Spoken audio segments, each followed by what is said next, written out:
Over the last 38 years of practice, I've had hundreds of patients come in with degenerative spondylolisthesis or lumbar spinal stenosis, and they're frustrated because they go in for their yoga session only to wake up the next day as if they got hit by a truck. They have that low back pain and sciatic symptoms.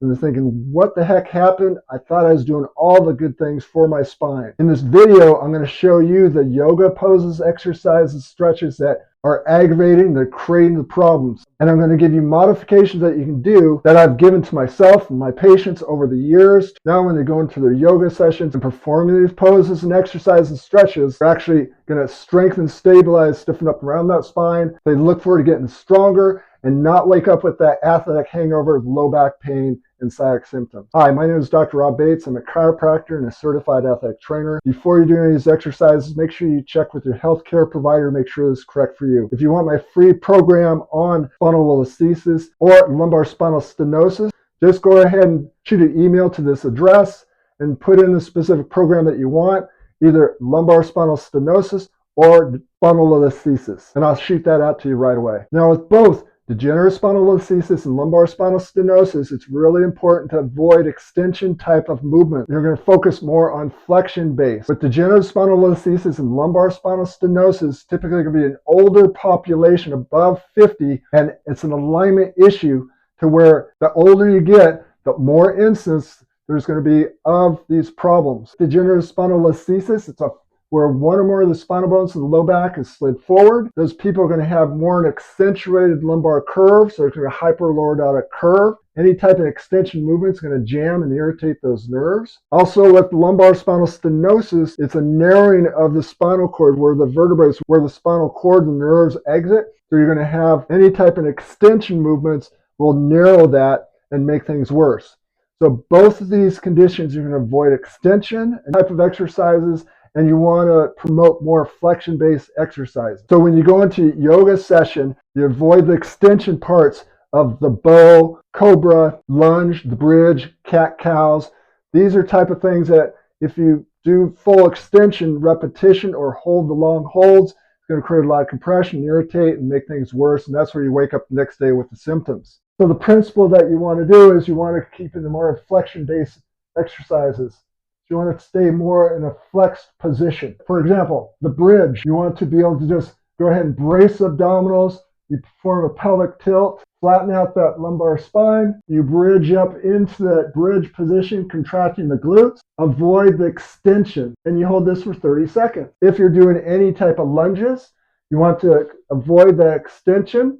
So you want to brace abdominals and lunge forward, get the benefits of the lunge, and you can still reach up over your head, but keep it braced and don't go into that arch position. And you can hold it for 10 seconds to 30 seconds. Just avoid the excessive extension. The cat-cows, where you may have the extension part of that, you want to avoid that. So you want to brace abdominals, and you want to go up more into that angry cat position and go back down more into a neutral spine. So you want to perform about 10 repetitions of the cat-cows, accentuating more the flexion. So 3 great exercises that you should be implementing and performing to get that spine strengthened, stabilized, and stiffened up around, so preventing micro slippages around the spine and flare up the degenerative spondylolisthesis or lumbar spinal stenosis. First one would be abdominal curl-ups. So you just want to brace abdominals as if you're getting hit in the stomach. Form a pelvic tilt so it flattens out that lumbar spine. You curl up and you want to hold this isometrically 30 seconds, perform 3 repetitions. Then do that angry cat. So as you're doing your cat-cows, go ahead and go in this accentuated flexed position of the angry cat. Hold it for a pregnant pause, then go back into neutral and perform about 10 repetitions. Standing or walking can really aggravate the situation for people with degenerative spondylolisthesis or lumbar spinal stenosis, because that activity, just standing or walking, will have a tendency to put the spine more in extension. So what we want to do is stay in that neutral position and keep the abdominals braced and have a pelvic tilt. So the way your posture, you want to work on the proper stance of your posture, you can work out of that. So you go ahead and line up the toes with the knees with the hips. Feet will be hips width apart. Brace abdominals. Also, you're going to screw the feet into the ground so you get this torquing going up the legs all the way up, fires those glutes. So when you fire the glutes, it will put you in a little bit of extension, so you really got to make sure to maintain that abdominal contraction here so it keeps it in a neutral position.